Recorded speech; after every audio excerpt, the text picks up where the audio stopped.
बोकारो विधानसभा में कांग्रेस उम्मीदवार की घोषणा नहीं होने से कांग्रेसियों में हलचल पैदा हो गई है। प्रदेश के 2 महासचिव और जिला युवा कांग्रेस के अध्यक्ष ने कांग्रेस पार्टी के नाम से पर्चा खरीदकर आला कमान से सिग्नल मिलने की बात कह डाली है।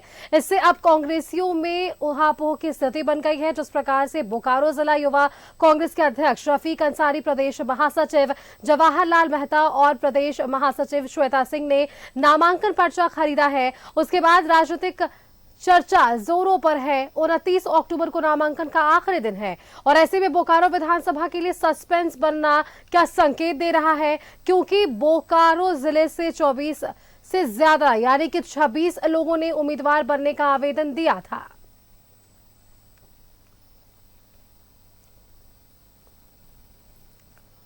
देखिए, जब तक घोषणा नहीं हुआ है निश्चित तौर पर मुझे कुछ ग्रीन सिग्नल मिला है। इसके बावजूद ही आज पेपर खरीदने गए हैं। पार्टी का जो आदेश होगा वो आदेश पूरी तरह से हम मानने के लिए तैयार हैं। लगता है कि ये कोटा निश्चित तौर पर हम लोगों को मिलना चाहिए। पॉजिटिव है तब ना हमने पेपर खरीदने गए हैं। ऐसा है कि देखिए, जब तक घोषणा नहीं हुआ है। बोकारो से हमारे संवाददाता सुरेंद्र हमारे साथ जुड़ रहे। सुरेंद्र का एक बार रुख कर लेते हैं। सुरेंद्र, देखिए, कई ऐसी सीटें थी जिसको लेकर उहापोह की स्थिति रही आईएनडीआई के भीतर। शुरू से हमने देखा, वो चाहे सीट शेयरिंग का बात हो या फिर उम्मीदवारों की घोषणा को लेकर। अब देखिए, बोकारो से जो कांग्रेस के उम्मीदवार की घोषणा को लेकर सस्पेंस अब है, क्योंकि अब प्रदेश के 2 महासचिव ने ये जो पर्चा है वो खरीद लिया है। तो ये उहापोह की स्थिति यहां पर भी देखने को मिल रही है। ये बिल्कुल आपका कहना सही है। जिस तरह से शुक्रवार को श्वेता सिंह ने पर्चा खरीदा कांग्रेस के नाम से, वहीं शनिवार को जवाहर मेहता और युवा के अध्यक्ष जो है रफीक अंसारी ने भी पर्चा खरीदा। आप समझ सकते हैं कि कांग्रेस ने बोकारो विधानसभा सीट के लिए घोषणा नहीं करी है। ऐसे में सभी टिकट पर्चा खरीद कर यह कह रहे हैं कि आला कमान ने हमें कहा है कि जाकर तैयारी करिए। लेकिन सबसे बड़ी बात है कि जिस तरह से लोग पर्चा खरीद रहे हैं बोकारो जिले में, जो कांग्रेस की किरकिरी हो रही है। अभी पार्टी ने टिकट की घोषणा नहीं की है और लोग टिकट के लिए दावेदारी भी ठोक रहे हैं। कई तो दिल्ली में है, कई लोग रांची में है और वहीं यहाँ पर पर्चा खरीदने लगे हैं।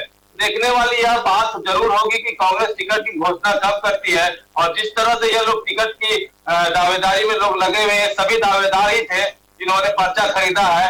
हालांकि अभी कांग्रेस के लिए टिकट किसे मिलेगा कहना उचित नहीं है, लेकिन आपको मैं बताता चलूं कि 29 तारीख तक जो सेकेंड फेज का बोकारो विधानसभा क्षेत्र का नॉमिनेशन आखिरी तारीख हो जाएगी और आज है 26 तारीख है। 27 और 28 सोम और मंगलवार का समय है और आज रविवार है। अब आज भी टिकट की अगर घोषणा नहीं होती है तो सोचने वाली बात होगी कि कांग्रेस अपना प्रत्याशी किसे चुनेगी। तो हम कह सकते हैं कि यहाँ कांग्रेस के लिए खिलवाड़ लग रहा है बोकारो विधानसभा। यहाँ बीजेपी के लोग साफ तौर से कह रहे हैं कि कांग्रेस पार्टी डर गई है क्या कि वो किसे टिकट दे जो यहाँ पर प्रत्याशी है उसे हराने के लिए। जी, तो पूरी तैयारी है सुरेंद्र, क्योंकि देखिए राजनीतिक प्रतिक्रियाएं भी सामने आ रही है। आपने कहा कि किस तरीके से बीजेपी ने भी इस पर सवाल खड़े किए हैं।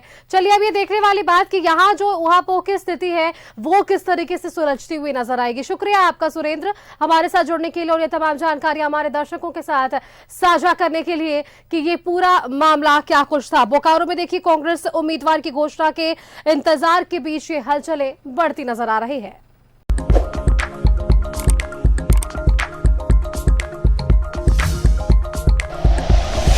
Like and share videos, subscribe करें हमारा चैनल और प्रेस करें बेल आइकॉन। न्यूज़ 11 भारत, सच है तो दिखेगा।